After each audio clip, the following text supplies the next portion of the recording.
Lecture number 30 ہم لوگ start کریں گے آج سے۔ اعوذ باللہ من الشیطان الرجیم۔ الموضوع، حدیث، پارٹ نمبر 2۔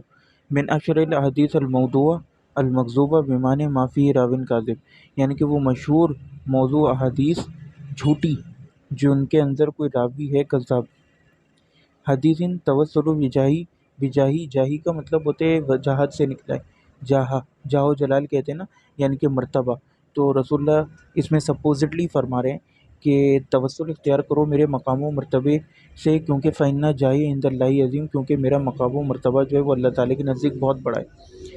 یہ موضوع حدیث ہے۔ وقت ذکر غیر واحد من اہل العلم، اور اس کو ذکر نہیں کیا کسی ایک نے بھی، ان ھذا الحدیث لا اصل لہ، کہ اس کی کوئی حدیث اصلیت ہی نہیں، فی کتب سنہ، کتب حدیث میں ذکر ہی نہیں کیا۔ وحدیث اول ما خلق اللہ نور نبی کا یا جابر، کہ جابر سے رسول اللہ نے فرمایا ہے کہ سب سے پہلے اللہ نے جو چیز تخلیق کی وہ تیرے نبی کا نور ہے، جبکہ ابو داود میں ملتا ہے کہ قلم تھا۔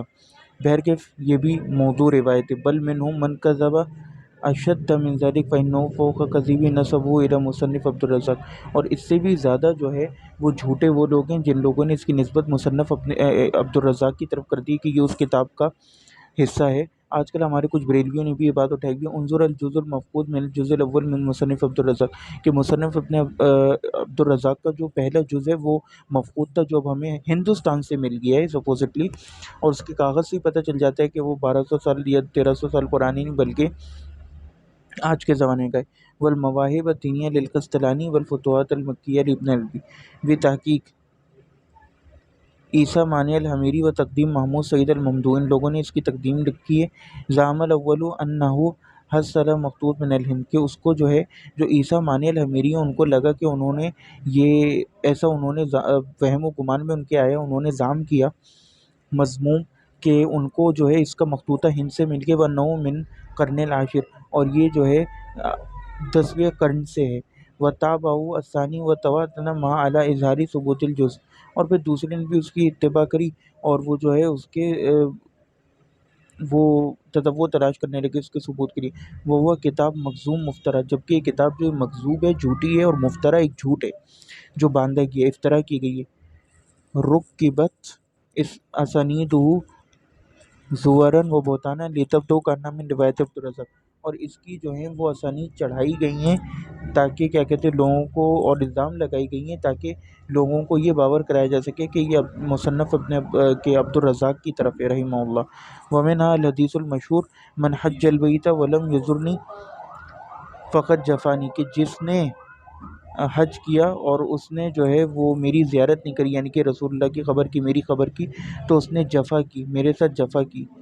تو قال ابن حبان النعمان، ابن حبان کہتے ہیں یعنی ابن شبل، یعنی اس میں جو نعمان ہے ابن شبل، یاتی ان ثقات بالطامات، یہ جو ہے بہت عجیب و غریب احادیث لاتا تھا ثقات سے۔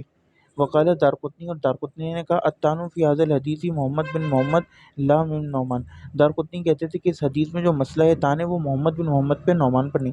والحدیث المشہور ایاکم وخضراء الدمن، کہ تمہارے اوپر ضروری ہے بچنا ہری دم سے، یعنی کہ جو کنویں کے پاس کیچڑ ہوتی ہے نا، اس سے جو ہریالی ہوتی ہے اس سے بچنا تمہارے لیے ضروری ہے۔ اس سے مراد اصل میں ایک انٹرنل چھپا ہوا میننگ ہے کہ ایسی عورتیں جن کا جو حسن و جمال میں تو ظاہر ہے خوبصورت ہوں لیکن ان کا نسب اچھا نہ ہو۔ لیکن ابن عدی نے کہا تفرد به الواقدی، واقدی مشہور کاذب راوی ہے کہ اس میں واقدی کا تفرد ہے۔ فائدہ تو من الموضوعات احادیث نسبت الی کتاب مصنف فی صحیح کا صحیح البخاری، اور موضوعات جو ہیں وہ احادیث ہوتی ہیں جن کی نسبت کسی کتاب کے مصنف کی طرف کی جاتی ہے، جیسے کہ صحیح بخاری و مسلم، ولیس ہوا فیہا کما یصنع بعض الکذابین المعاصرین ومن اہل البدع الضلال، اور آج کل یہ جو ایک چکر چل گیا کہ بخاری و مسلم کا نام لکھ کر لیکن وہ اس کے اندر ہوتی نہیں ہے، جیسے آپ نے اکثر دیکھا ہوگا کہ وہ علی انا مدینۃ العلم ولی بابو، اور عمر چھتیں، اور ابو بکر جو ہیں ستون ہیں، اور اس طرح کرتے اور لوگ تو معاویہ صاحب تک بھی پہنچ گئے۔ یہ سب لوگوں نے لکھا ہوا ہے اور نیچے لکھ دیتے ہیں بخاری اور کوئی جھوٹا نمبر بھی، جبکہ بخاری میں سرے سے موجود نہیں، اور اس نمبر کو بھی ڈھونڈو تو نہیں ملتی۔ تو یہ تو گمراہی اور بدعت کی ضلالت ہے۔ تو یہاں پہ ہمارا ٹاپک ختم ہوتا ہے، اگلا ہم انشاءاللہ 31 لیکچر میں المعضل شروع کریں گے۔ والسلام علیکم ورحمۃ اللہ۔